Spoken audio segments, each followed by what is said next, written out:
신약성경 마태복음 14장 22절부터 33절 말씀 함께 보시겠습니다.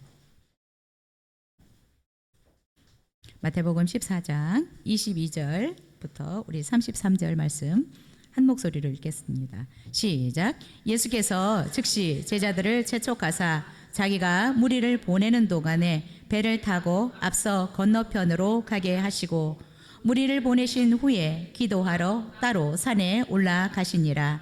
저물매 거기 혼자 계시더니 배가 이미 육지에서 술이나 떠나서 바람이 거스름으로 물결로 말미암아 고난을 당하더라. 밤 사경에 예수께서 바다 위로 걸어서 제자들에게 오시니 제자들이 그가 바다 위로 걸어오심을 보고 놀라 유령이라 하며 무서워하여 소리 지르거늘 예수께서 즉시 이르시되 안심하라. 나니 두려워하지 말라.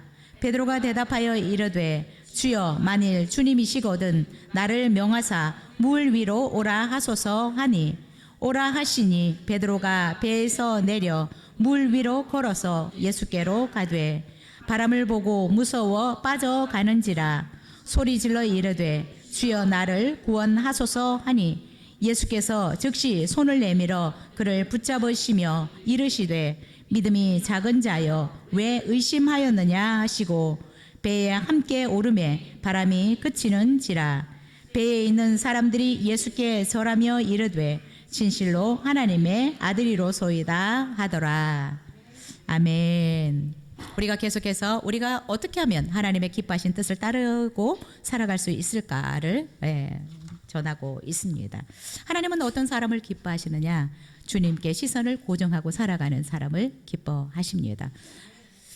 스포츠 전문가와 비평가들 그리고 많은 선수들에 의해서 역사상 최고의 테니스 선수로 평가되는 사람은 로저 페더러라는 스위스 선수입니다.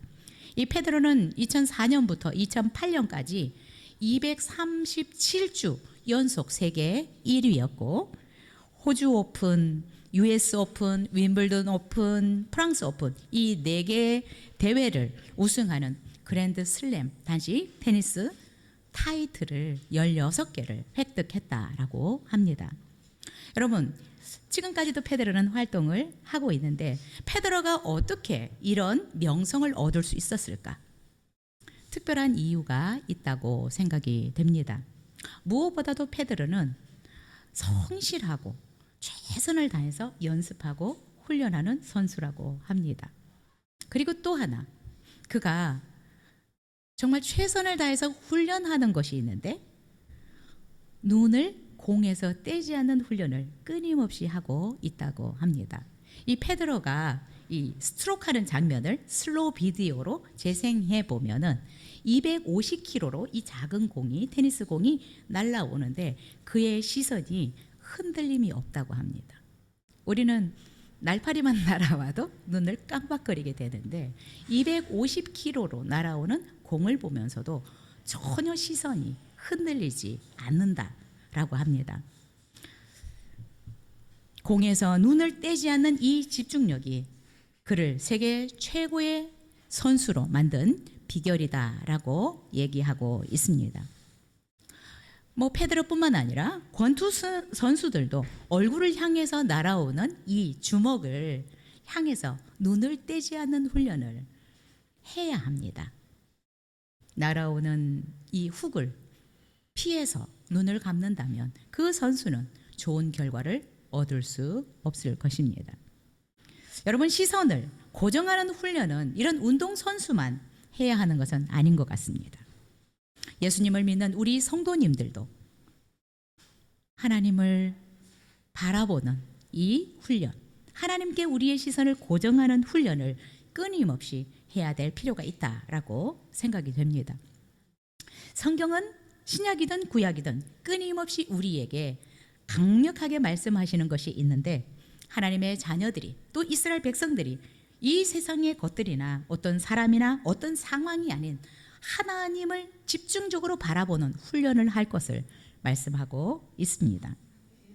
본문에서도 왜 우리가 주님께 시선을 고정하는 이 훈련을 해야 하는지 잘 가르쳐주고 있다라고 생각이 듭니다. 왜 우리가 이 세상을 살아가면서 신앙생활을 하면서 우리의 마음과 생각의 시선을 주님께 고정하는 훈련을 해야 할까요? 첫 번째로 우리가 언제 문제가 닥쳐올지 모르기 때문에 그렇습니다. 우리 22절부터 24절 읽겠습니다. 시작. 예수께서 즉시 제자들을 재촉하사 자기가 무리를 보내는 동안에 배를 타고 앞서 건너편으로 가게 하시고 무리를 보내신 후에 기도하러 따로 산에 올라가시니라. 저물매 거기 혼자 계시더니 배가 이미 육지에서 수울이나 떠나서 바람이 거스름으로 물결로 말미암아 고난을 당하더라. 지난주에 우리가 베드로에 대해서 함께 살펴보았습니다. 베드로는 예수님의 그 신적 능력, 자기는 한 마리도 잡지 못했는데 예수님의 말씀에 순종했더니 2배의 고기를 가득 채우게 잡힌 일로 인해서 예수님의 그 능력 앞에 무릎을 꿇었고 결국 예수님의 제자가 되기로 결정을 하였습니다. 여러분, 그런데 그 한 번의 경험을 가지고 정말 초대교회를 바꿀 만한 그런 제자가 될 수 있는 것은 아닌 것 같습니다.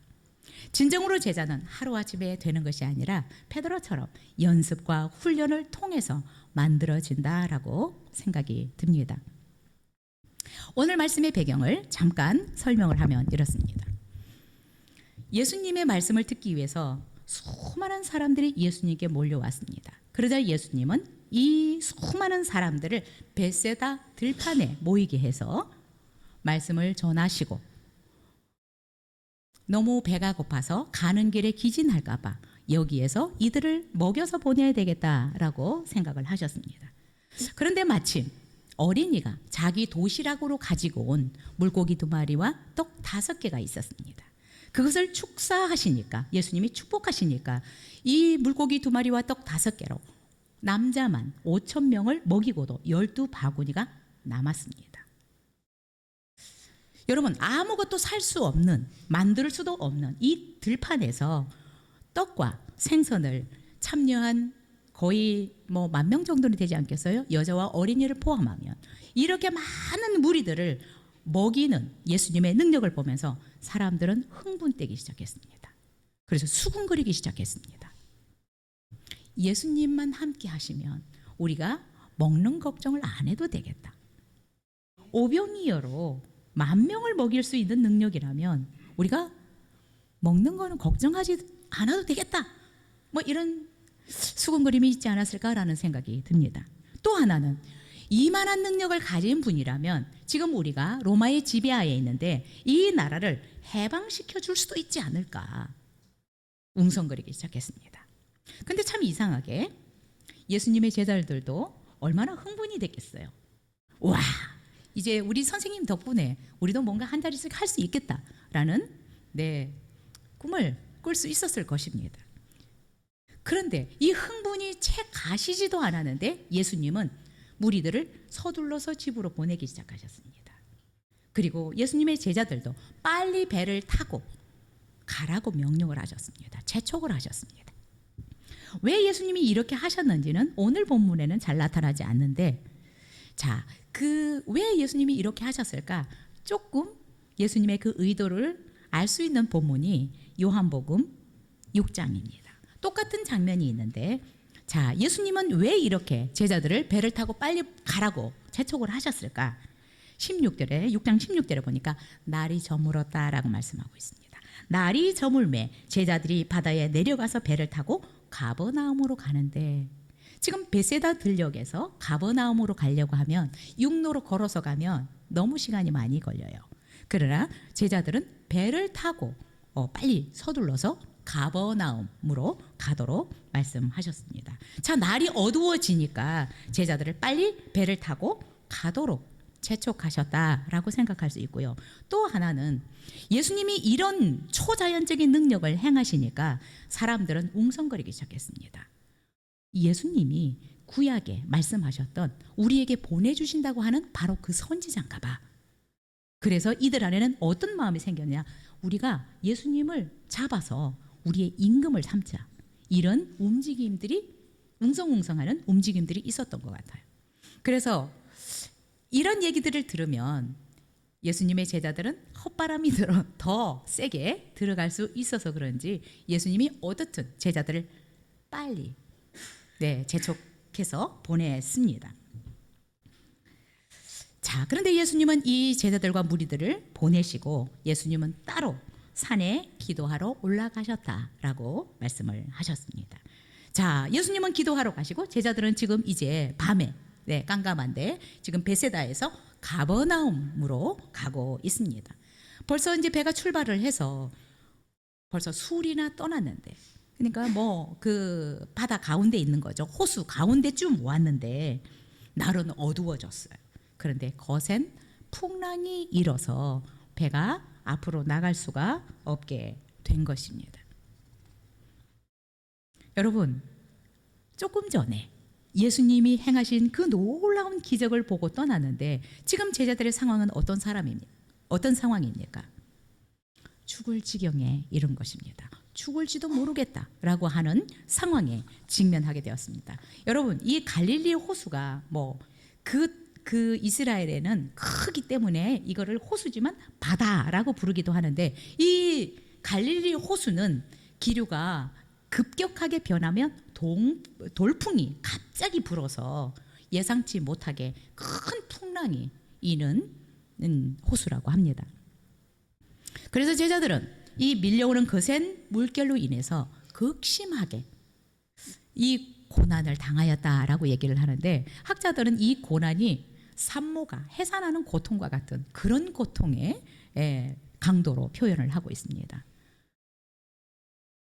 여러분, 왜 우리가 우리의 마음과 생각, 우리의 시선은 늘 이런 것들을 보지만 우리의 마음과 생각의 시선을 주님께 고정하고 살아야 되느냐? 우리 인생도 이 바다와 같아서 언제 비바람이 몰아치고 폭풍우가 몰아칠지 모르기 때문에 그렇습니다. 제자들은 조금 전에 예수님께서 행하신 그 기적을 보고, 아, 예수님 덕분에 우리도 뭔가 한 자리 할 수 있겠구나, 이 꿈들을 꾸었는데 그 흥분이 채 가라앉기도 전에 돌아오는 길에 돌풍을 만나서 죽을 지경에 이르게 된 것입니다. 여러분, 우리도 살다 보면 너무 예상치 않는 문제들이 우리 앞을 가로막고 우리의 정말 살 의욕도 빼앗을 때도 있습니다. 요셉도 생각하면 그렇습니다. 요셉도 왕자처럼 자색 옷을 입고 아버지의 사랑을 독차지하면서 살았습니다. 그리고 꿈도 꾸었습니다. 아버지와 자기 형제들이 자기에게 절하는 꿈을 꾸었어요. 그래서 얼마나 기대에 부풀어 있었겠습니까? 그런데 그 인생이 어떻게 됩니까? 애굽에 종으로 팔려가서 노예 생활을 하는 신세가 되었습니다. 우리도 때때로 정말 기대했던 어떤 일들이 내 생각과 내 계획과 너무 반대로 가는 경우들이 너무 많이 있습니다. 우리는 언제 살아가면서 어떤 문제를 만날지 모릅니다. 그래서 늘 평소에 우리가 하나님을 전심으로 바라보고 살아가는 이 훈련, 하나님의 음성을 듣고 움직이려고 하는 이 훈련을 하지 않으면 우리도 때때로 방황할 수 있을 것이라고 생각이 들고요. 정말 삶의 의욕을 잃어버릴 수 있을 수 있다라고 생각이 됩니다. 요셉이 왕자처럼 자색 옷을 입으면서 살다가 하루아침에 노예 생활을 하게 되었는데, 그런데 창세기에서 요셉은 그 상황에 매몰되지 않았습니다. 그가 비록 노예로 살고 또 강간범으로 몰려서 감옥에서 옥살이를 하였지만 그 상황에서 그는 어쩌면 죽을 만큼 힘들었을 것입니다. 어쩌면 살고 싶지 않았을 수도 있습니다. 그런데 성경은 뭐라고 얘기하냐면 요셉이 하나님과 동행해서 그의 삶이 형통했더라라고 얘기를 하고 있습니다. 하나님께 시선을 두고 살았다는 것입니다. 노예 생활을 하면서도 나에게 보여주셨던 이 꿈을 하나님이 이루실 것을 바라보았던 것 같습니다. 내가 언제 이 감옥을 탈출할지 모르지만 그러나 하나님이 그를 많은 사람들 앞에 세우실 것을 기대하면서 그래도 그 상황 가운데서 하나님을 바라보고 하나님과 동행하는 삶을 살았다고 생각이 됩니다. 하나님과 동행함으로 그의 삶이 형통하였더라라고 성경은 얘기하고 있습니다. 왜 우리가 우리의 시선을, 우리의 마음을 자꾸 하나님께 두고 살아야 하느냐? 우리가 어떤 일을 만날지 모르지만 우리의 시선을 하나님께 고정하고 살아가면 이 상황을 이길 수 있기 때문에 그렇습니다. 어떤 일들이 일어날지 우리는 아무도 모르지만 우리가 계속적으로 하나님을 바라보고 살아가는 이 훈련을 하면 어떤 상황 가운데 처하든지 요셉처럼 하나님과 동행하면서 정말 형통한 삶을 살아갈 수 있기 때문에 그렇습니다. 하나님은 우리가 하나님께 우리의 마음과 생각의 시선을 고정하고 살아가기를 원하십니다. 왜요? 이 시선을 잃어버리면 우리가 죽을 수 있기 때문에, 빠져들어갈 수 있기 때문에, 의욕들을 잃어버리고 다시 일어나고 싶지 않은 생각들을 할 수 있기 때문에 그렇습니다. 잠언 3장 5절 6절에서는 그래서 이렇게 얘기를 합니다. 너는 마음을 다하여 여호와를 의뢰하고 내 명철을 의지하지 말라. 너는 범사의 그를 인정하라. 그리하면 내 길을 지도하시리라. 비록 노예로 또 감옥에서 살아가더라도 시선을 주님께 고정하고 주님과 동행하는 삶을 살았더니 그를 하나님이 국무총리로 세우셨던 것을 우리는 알고 있습니다. 여러분, 세상은 계속해서 우리의 마음과 생각의 시선을 빼앗으려고 합니다. 그 시선을 주님께 고정하지 않으면 우리도 언제 세상으로 나갈지 모릅니다. 끝까지 우리의 시선을 주님 앞에 고정하는 훈련들을 했으면 좋겠습니다. 두 번째, 우리가 왜 주님께 시선을 고정하는 훈련을 해야 하느냐? 초월적으로 역사하시는 그 하나님의 능력을 제한하지 않기 위해서입니다. 하나님은 사실 우리에게 어떤 일을 어떻게 하실지 모릅니다. 내 상황이 지금 이렇다고 할지라도 우리가 하나님께 시선을 고정하고 살아가면 하나님이 어떤 기적을 베푸실지 모르기 때문에 그렇습니다. 근데 우리가 하나님께 시선을 두고 살아가지 아니하면 하나님의 이 초월적인 역사를 기대하지 않고 자꾸 제한하게 됩니다. 그래서 정말 우리의 시선을 주님께 고정하는 훈련을 해야 되는 것은 초월적으로 역사하시는 그 능력을 제한하지 않기 위해서입니다. 사실 요셉은 비록 자기가 노예로 팔려왔고 감옥에 와서 살고 있지만 하나님이 어떻게 능력을 베푸셔서 자기의 꿈을 이루어 가실지 놓지 않았던 것 같습니다. 여러분, 그런데 이 시선을 주님께 고정하지 않고 살아간다면 노예로 살아가고 강간범으로 감옥에서 살아갈 때 그냥 좌절하고 삶을 포기하고 싶었을 것입니다. 여러분, 계속적으로 하나님께 시선을 두고 살아가는 훈련을 우리가 페드로처럼, 권투 선수들처럼, 요셉처럼 할 수 있었으면 좋겠습니다. 우리 25절부터 27절 읽겠습니다. 시작. 밤 사경에 예수께서 바다 위로 걸어서 제자들에게 오시니 제자들이 그가 바다 위로 걸어오심을 보고 놀라 유령이라 하며 무서워하여 소리 지르거늘 예수께서 즉시 이르시되 안심하라 내니 두려워 말라. 아멘. 우리가 계속적으로 주님께 시선을 고정하고 살아야 되는 것은 초월적으로 역사하시는 하나님의 그 능력을 제한하지 않기 위해서입니다. 오병이어의 기적을 본 이 제자들은 배를 타고 가면서도 예수님이 이스라엘의 임금이 되지 않을까, 로마로부터 해방하는 정말 왕이 되지 않을까 기대하고 흥분되었을 것입니다.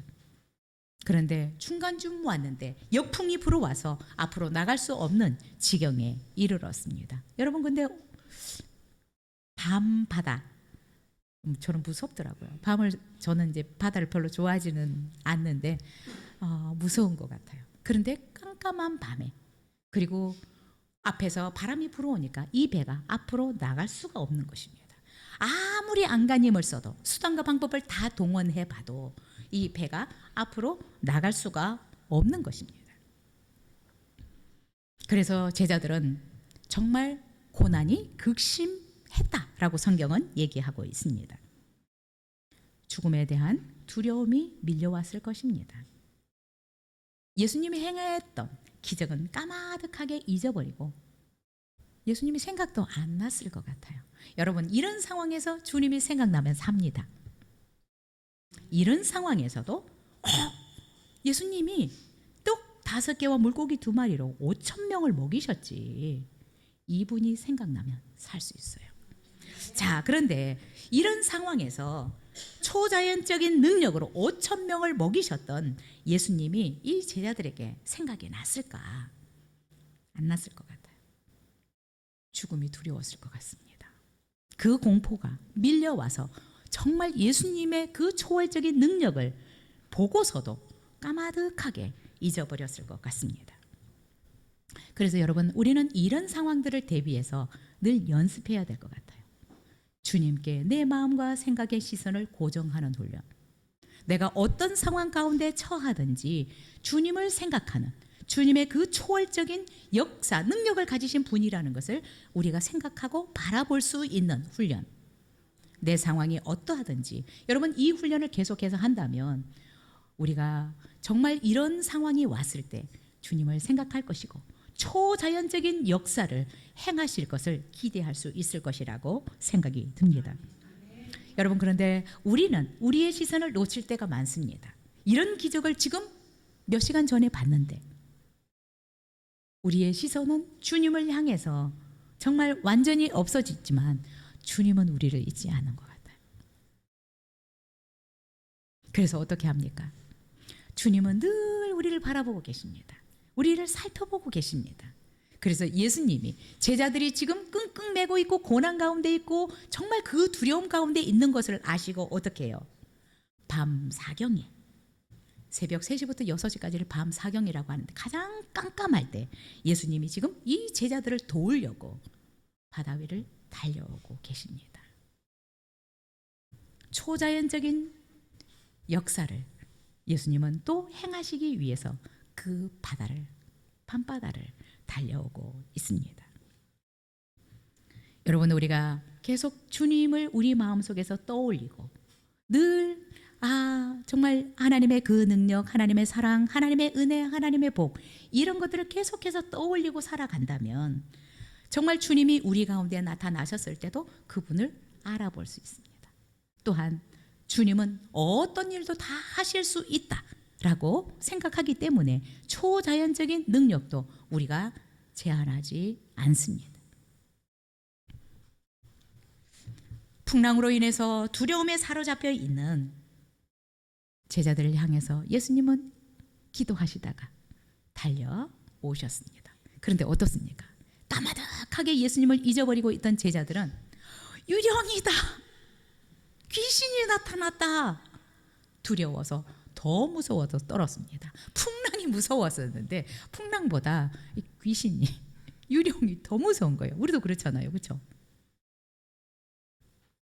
그래서 예수님은 그 두려워하고 있는 풍랑이 두려운 것이 아니라 귀신 나타나서 유령이라고 하면서 소리를 지르니까 예수님께서 즉시 안심하라, 5,000명을 물고기 2마리와 떡 5개로 먹였던 나다.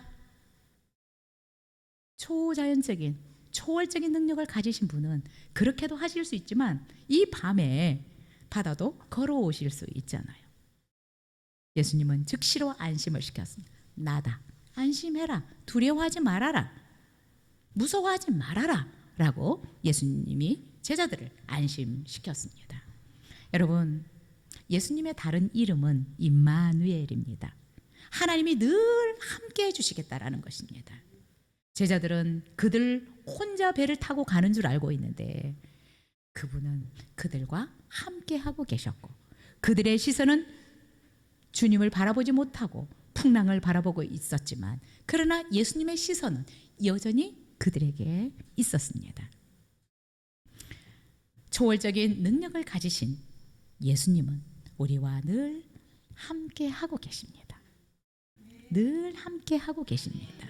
이 사실을 우리가 잊지 않았으면 좋겠습니다. 시편 121편에서도 하나님은 졸지도 않고 주무시지도 않으면서 우리를 지키시고 계신다라고 말씀하고 있습니다. 예수님은 따로 기도하러 가신 것 같지만 제자들이 얼마나 어려운 가운데 있는 것을 아시고 달려오셨습니다. 여러분, 우리가 주님을 바라보는 이 훈련을 페드로처럼, 권투 선수들처럼, 요셉처럼 할 수 있었으면 좋겠습니다. 미국의 원주민이라고 하는 이 인디언들도 자녀들에게 두려움을 없애기 위해서 훈련을 한다고 합니다. 어떤 훈련을 하냐면 특히 아들들에게는 용기와 담력을 갖도록 하기 위해서 깜깜한 밤에 숲속으로 데리고 가서 야생 동물들이 있는 곳에 풀어놓는다고 합니다. 그래서 그 밤을 지내볼 수 있게. 자, 이 담력 훈련을 하는 날 밤, 이 아들들은 얼마나 무서웠을까요? 두려움을 느꼈을까요? 짐승들이 와서 잡아먹으면 어떡하지? 나를 해치면 어떡하지? 라는 두려움이 있었을 것입니다. 근데 여러분, 그 아들들이 날이 밝아오면 어머, 아버지가 저 나무 뒤에서 화살을 장전하고 계셨네 라는 것을 볼 수 있다고 합니다. 아버지는 혹시라도 아들들에게 위험이 닥칠까 봐 아들 몰래 나무 뒤에 숨어서 화살을 대기하고 준비하고 있는 것입니다. 하나님은 늘 우리를 지켜보고 있습니다. 혹시 누가 우리를 상할까 봐, 혹시 우리를 넘어뜨릴까 봐 계속해서 우리를 지켜보고 또한 보호하고 계십니다. 여러분, 혹시 지금 죽을 것 같은 그런 힘든 상황들, 내가 지금 어떻게 해야 될지 모르는 그런 상황이라고 하더라도 우리도 기억했으면 좋겠습니다. 지금도 내 뒤에서 내가 보이지 않지만 나를 바라보고 계시고 지키시고 계시는 하나님이 계시다는 것을 우리가 기억했으면 좋겠습니다. 그리고 언제든지 나에게 위험이 생겼을 때 그분이 달려오실 준비를 하고 계신다라는 사실을 잊지 않으셨으면 좋겠고요. 때때로 그분은 5천 명을 먹이시는 초월적인 능력을 행하시기도 하고 내가 위험에 처했을 때는 그 밤바다를 바다 위로 건너오실 수 있는 초월적인 능력을 가지신 분이라는 것을 우리가 잊지 않았으면 좋겠습니다. 성경은 하나님께서 우리를 어떻게 지키시고 계시는지 정말 초자연적인 능력으로 우리를 보호하고 계시는 것을 성경은 우리에게 말씀하고 있습니다. 여러분, 구약 성경에 보면 다니엘의 친구들은 바벨론으로 포로로 끌려갔을 때 우상에게 절하지 않으면 풀무불에 넣는다고 하였는데 결국 이들은 시선을 하나님께 고정하고 살았습니다. 그래서 결국 이들은 풀무불에 들어갔습니다. 그런데 여러분, 하나님이 사드락과 메삭과 아벳느고와 그 풀무불 속에서 함께하고 계셨다. 신의 모양 같은 분이 3명을 넣었는데 4분이 계시다라는 것입니다. 여러분, 신약에도 베드로가 열심히 복음을 전하다가 감옥에 갇혔습니다. 그래서 이제 이 유대인들이 베드로를 죽이려고 옥에 가뒀어요. 그런데 천사가 베드로를 깨워서 빨리 나가라고 그러면서 옥문을 다 열어주었습니다. 지금도 하나님은 초월적인 역사를 우리 삶 가운데서 행하시고 계십니다. 여러분, 그 하나님의 능력을 초월적으로 역사하시는 하나님의 일하심을 우리가 제한하지 않았으면 좋겠습니다. 지금도 제3국가, 정말 복음이 자유롭게 전해지기 어려운 국가들에서는 놀라운 기적들이 일어난다고 합니다. 옛날에 키르기스탄에서 오신 분이 간증한 것을 들었는데, 키르기스탄은 무슬림이기 때문에 무슬림들은 자기 가족이 예수를 믿어도 추방을 시킵니다. 그런데 거기에도 그래도 목사님이 있으시더라고요. 이 목사님을 그 마을 모든 사람들이 죽이려고 이런 단칼, 이만한 크기의 칼을 가지고 와서 그 목사님의 가슴팍을 찔렀대요. 근데 여러분, 그 칼이 부러졌답니다. 하나님은 지금도 초월적인 역사를 하시고, 결국 그런데 그 목사님이 감옥에 갇히셨대요. 그런데 베드로를 깨우셨던 천사 같은 분이 이 목사님을 빨리 일어나서 어디로 가서 예배를 드리라고 감옥에 있는데, 갇혀 있는데, 근데 감옥 문을 어떻게 나갈 수 있어요? 근데 천사가 빨리 나가서 어디 가서 예배를 드리라고. 그래서 일어났대요. 일어났는데 그 뭐라고 해야 되나요? 문을 지키는 사람들, 간수들이 이 목사님을 보더니 경례를 하고 문을 쫙 열어주더래요.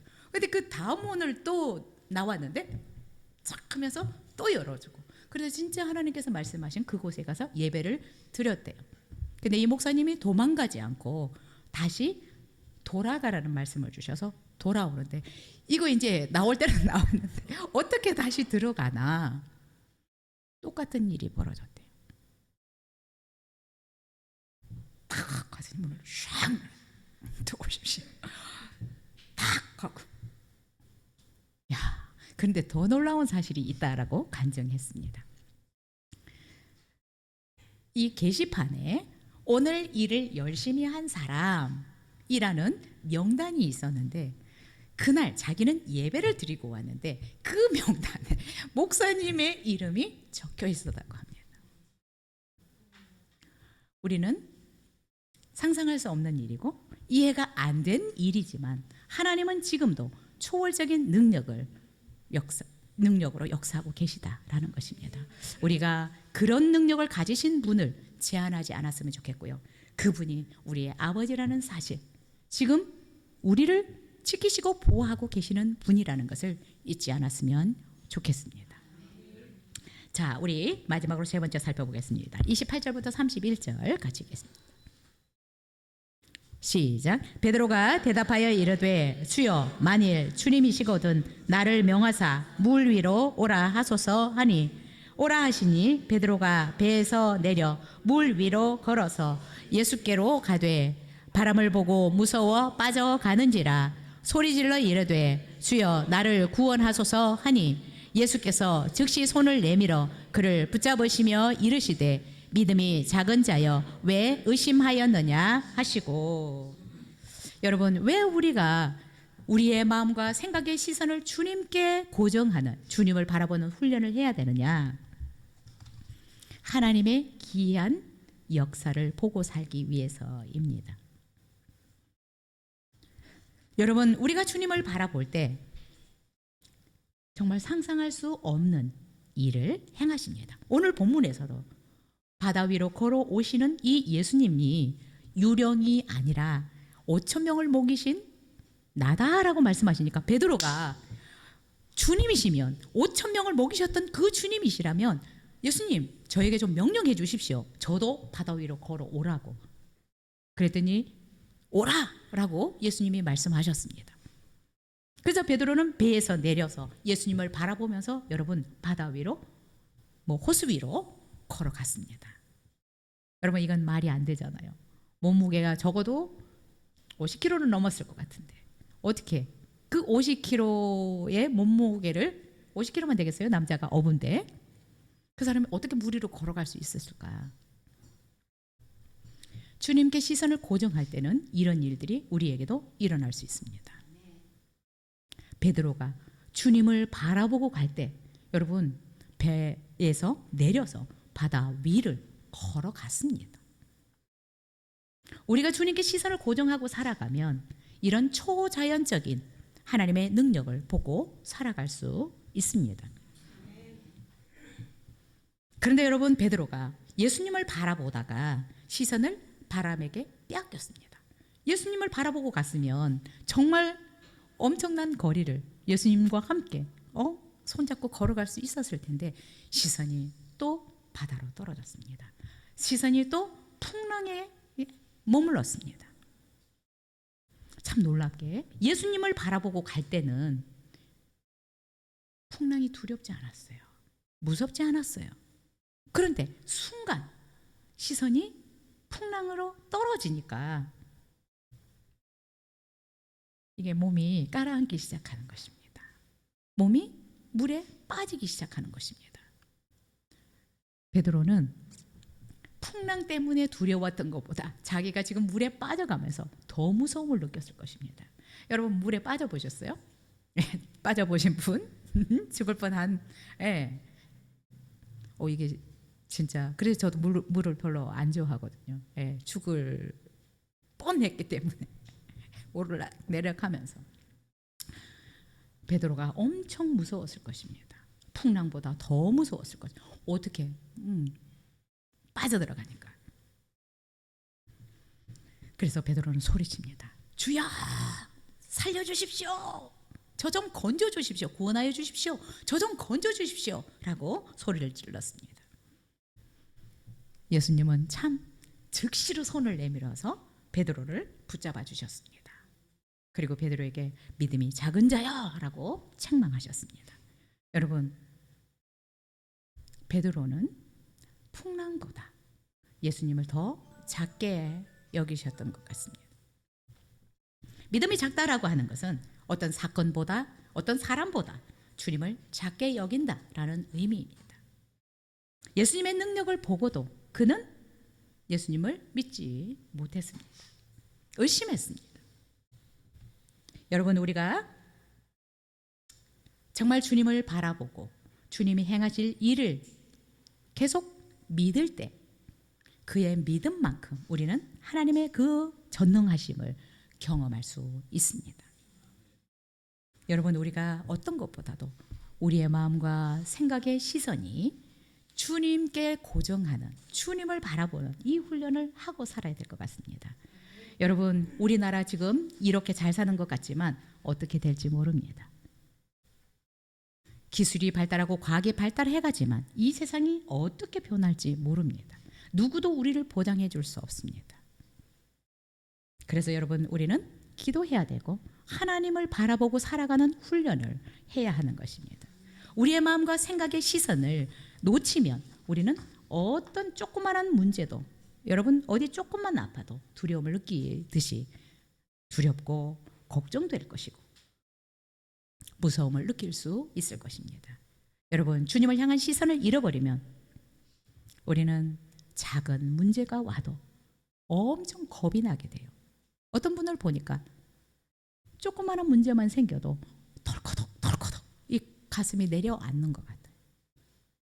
근데 여러분, 우리가 어떤 상황 가운데 있다고 하더라도 주님을 향한 이 시선을 놓치지 않으면, 여러분 다윗 보세요. 골리앗이 두렵지 않더라고요. 다니엘 사자굴에 들어가도 그 시선이 주님께 있으니까 사자들이 두렵지 않더라고요. 우리의 마음과 생각이 무엇을 바라보고 살아가느냐, 우리가 이 시선을 놓치면 우리는 이 세상이 시끄럽지만 우리의 이 속은 더 시끄러울 것입니다. 늘 전쟁 속에 두려움과 걱정 속에 무서움에 사로잡혀서 살게 될 것입니다. 주님을 바라보는 훈련을 계속적으로 하고 살아갈 수 있었으면 좋겠습니다. 이 훈련이 되면 우리가 굉장히 평안한 삶을 살아갈 것이고, 그동안 작은 일들로도 수없이 전쟁을 치르면서 살아왔던 이 전쟁판이 평화를 찾을 것이라고 생각이 듭니다. 워드워즈라는 사람이 이런 말을 했습니다. 두려움은 1000개의 눈을 가지고 있어서 사람의 마음을 괴롭히는 것이다 라고 하였습니다. 이 두려움이라는 것은 눈이 1000개나 되기 때문에 보지 말아야 할 것을 너무 많이 보기 때문에 쓸데없는 것까지 땡겨서 걱정하고 두려워하고 무서워 떤다라는 것입니다. 여러분, 우리는 자꾸 우리 자신을 바라보는 것에서 우리의 시선을 주님께로 옮겨야 합니다. 우리는 늘 우리의 연약함을 자꾸 봐요. 그렇죠? 지금 눈앞에 펼쳐지는 이 상황만을 보는데 우리도 자꾸 주님을 보는 훈련, 내 시선을 나에게서 주님께로, 상황에서 주님께로 옮기는 이 훈련들을 해야 합니다. 그래서 우리의 연약함, 우리의 문제에 집중하지 마시고 하나님이 얼마나 크시고 초월적인 능력을 가지셨는지 여기에 우리의 마음을 두실 수 있기를 바라고요. 우리가 자꾸 그런 생각을 하실 수 있었으면 좋겠습니다. 여러분, 이 세상이 어떻게 되든지 우리의 시선이 주님께 있으면 두렵지 않을 것이고, 또한 여러분 넉넉하게 그 상황들을 이겨갈 것이라고 생각이 됩니다. 그래서 여러분, 주님을 향하는 훈련, 이 훈련을 끊임없이 할 수 있으면 좋겠고, 이 훈련들이 잘 된 사람들이야말로 정말 진정한 성도, 진정한 제자의 삶을 살아갈 수 있을 것입니다. 다음 주에도 저는 베드로에 대해서 설교를 할 텐데, 베드로도 한 번 예수를 만났지만 신적인 능력을, 고기를 잡는 것을 통해서 또 지금 이렇게 물 위를 걸어오시는 예수님을 보면서 또 다음 주에도 보면 이런 모습들을 통해서 계속 주님을 바라보는 훈련을 하고 있는 것입니다. 주님을 바라보도록 하는 훈련을 하고 있는 것입니다. 결국 여러분, 주님이 함께 하시면 놀라운 일들을 우리가 보게 되고, 우리의 시선이 이 세상과 내가 아닌, 문제가 아닌 주님을 향하게 될 때 우리는 주님이 행하시는 그 초유 자연적인 역사를 보게 되는 것입니다. 우리 32절, 33절 읽겠습니다. 시작. 배에 함께 오르매 바람이 그치는지라 배에 있는 사람들이 예수께 절하며 이르되 진실로 하나님의 아들이로소이다 하더라. 우리가 하나님께 시선을 두고 살아가야 하는 이유는 예수님은 우리의 모든 문제를 해결하실 수 있는 분이시기 때문에 그렇습니다. 이제 예수님도 배에 올라타신 것 같아요. 그렇죠? 배에 예수님과 베드로가 함께 오르매 바람이 그쳤더라라고 얘기를 하고 있습니다. 그래서 배에 있는 사람들이 예수님께 절하며 이르되 또 신적인 능력을 이들이 보게 된 것입니다. 진실로 하나님의 아들이로소이다라고 고백하였습니다. 예수님은 진실로 하나님의 아들이시고 천지 만물을 창조하신 분이시고 모든 자연 만물을 통치하고 다스리시는 분이십니다. 여러분, 우리가 걷는 이 인생길에 때때로 비바람이 몰아쳐 오기도 합니다. 그러나 우리의 시선을 주님께 고정하고 살아간다면 바다를 밟고 지나가는 그런 삶을 살아갈 수 있을 것이고, 우리가 또한 하나님이 원하시는 그 목적지에 안전하게 도착할 것입니다. 예수님이 함께 딱 올라오시니까 바람도 그쳤을 뿐만 아니라 그들이 원하는 가버나움에 안전하게 도착할 수 있었습니다. 여러분, 우리가 그래서 오히려 잘 될 때 우리의 시선을 주님께로부터 놓칠 수 있습니다. 위기는 언제 오느냐? 우리의 시선을 하나님께로부터 뗄 때 옵니다. 오히려 어려울 때는 정말 하나님을 바라보려고 하고 기도하려고 하고 또 주님의 뜻대로 살아보려고 하는데 뭔가 조금 편해지면 우리의 시선이 자꾸 다른 것을 향해서 갈 수 있습니다. 저는 정말 저나 우리 모든 성도님들이 다 연약하잖아요. 조금 괜찮아지는 것 같으면 늘어졌고 우리의 시선이 다른 걸 향해서 가고 있고 우리의 마음이 다른 것들을 추구해 가고 있는데 이것이 위기라는 것을 잊어버리지 않았으면 좋겠다라고 생각이 들고요. 그래서 하나님이 나를 조금 축복해 주셨을 때 이것 바라보고 가면 그 축복이 독이 됩니다. 그 축복으로 인해서 내가 망하는 경우들이 많이 있습니다. 그래서 망하지 않으려면 늘 좋을 때나 나쁠 때나 하나님을 바라보고 살아가는 이 훈련을 하지 않으면 잘 됐을 때 반드시 망하게 되어 있어요. 반드시 빠지게 되어 있습니다. 세상에 빠지든 돈에 빠지든 정욕에 빠지든 빠지게 되어 있어요. 그래서 축복이 독이 안 되려면 이것이 안 되면 축복을 안 받는 게 낫습니다. 그렇죠? 어렵게 주님 붙들고 살아가는 게 나아요. 근데 정말 내가 주님의 축복을 받아도 거기에 빠져 죽지 않을 수 있으려면 주님을 훈련하는 이 훈련을 해야 되고, 그리고 이것이 안 되면 사실은 안 줘야지 맞는 것 같아요. 왜? 지옥 가는 것보다 낫잖아요. 지옥 가는 것보다 낫잖아요.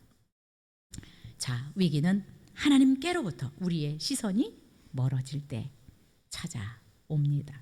그래서 여러분, 하나님은 하나님께 마음과 생각을 두고 살아가는 사람을 기뻐하십니다. 어떤 상황 가운데서든지 하나님을 바라보고 있는 자들에게 초자연적인 능력을 베푸시기를 원하십니다. 여러분, 지금 혹시 어려운 상황 가운데 있다고 하더라도 여러분의 시선, 여러분의 마음과 생각의 시선을 세상으로 어떤 상황으로 떨구지 마시고 주님을 바라보고 나갈 수 있기를 바랍니다.